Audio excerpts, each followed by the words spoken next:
What's up, witches? I'm Blythe. It's Wednesday, and that means it's bedtime for witches. Today we're going to be reading Cat and Mouse in Partnership by the Brothers Grimm. A certain cat had made the acquaintance of a mouse, and had said so much to her about the great love and friendship she felt for her, that at length the mouse agreed that they should live and keep house together. "But we must make a provision for winter, or else we shall suffer from hunger," said the cat. "And you, little mouse, cannot venture everywhere, or you will be caught in a trap some day." The good advice was followed, and a pot of fat was bought, but they did not know where to put it.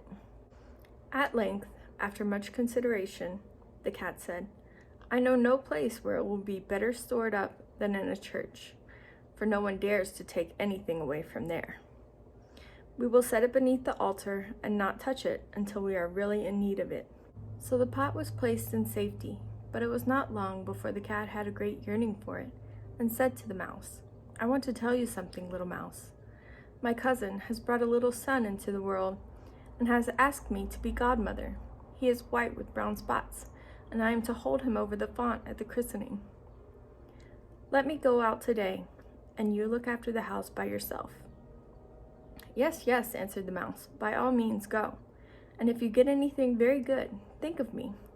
I should like a drop of sweet red christening wine too." All this, however, was untrue. The cat had no cousin, and had not been asked to be a godmother. She went straight to the church, stole to the pot of fat, began to lick at it, and licked the top of the fat off. Then she took a walk upon the roofs of the town, looked out for opportunities, and then stretched herself in the sun, and licked her lips whenever she thought of the pot of fat, and not until it was evening did she return home. "Well, here you are again," said the mouse. "No doubt you have had a merry day." "All went off well," answered the cat. "What name did they give the child?" "Top off," said the cat quite coolly. "Top off," cried the mouse. "That is a very odd and uncommon name. Is it a usual one in your family?" "What does it signify?" said the cat. "It is no worse than Crumb Stealer, as your godchildren are called." Before long, the cat was seized by another fit of longing. She said to the mouse, "You must do me a favor, and once more manage the house for a day alone. I am again asked to be godmother, and, as the child has a white ring around its neck, I cannot refuse." The good mouse consented, but the cat crept behind the town walls to the church, and devoured half the pot of fat. "Nothing ever seems so good as what one keeps to oneself," said she, and she was quite satisfied with her day's work. When she went home, the mouse inquired, "And what was this child christened?" "Half done," answered the cat. "Half done." "What are you saying? I never heard of that name in all my life. I'll wager anything it's not in the calendar."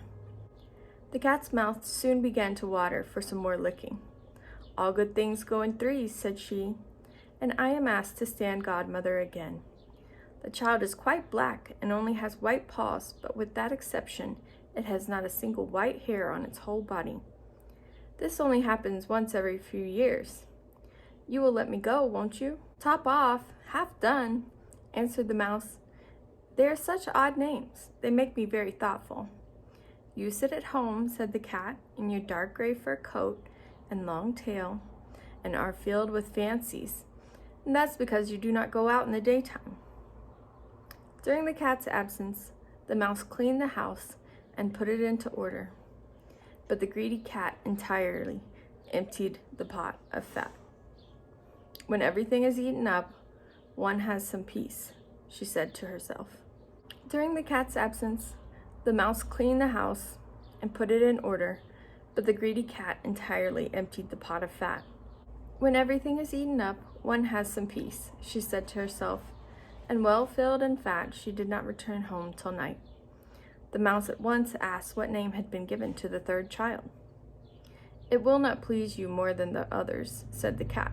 "He is called All Gone." "All Gone!" cried the mouse. "That is the most suspicious name of all. I have never seen it in print. All gone? What can that mean?" And she shook her head, curled herself up, and lay down to sleep. From this time forth, no one invited the cat to be godmother.